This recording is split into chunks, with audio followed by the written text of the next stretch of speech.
Assalamu alaikum. Hi guys.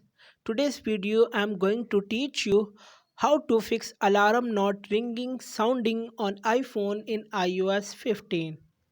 So without wasting any time, let's start the video now.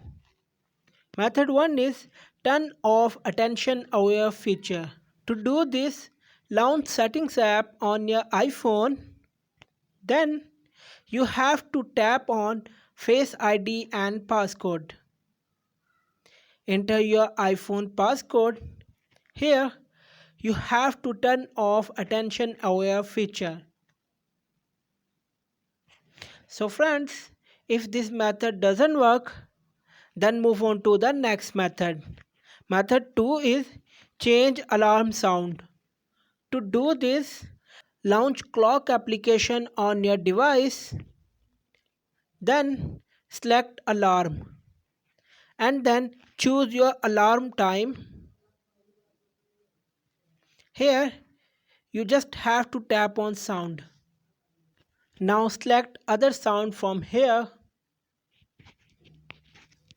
then go back and click on save button.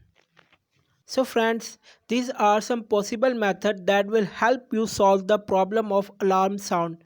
Try the both methods. If your iPhone alarm sound still doesn't work, then restart your iPhone. That's it. So guys, I hope this video will help you and your problem will be resolved. Thanks for visiting our channel.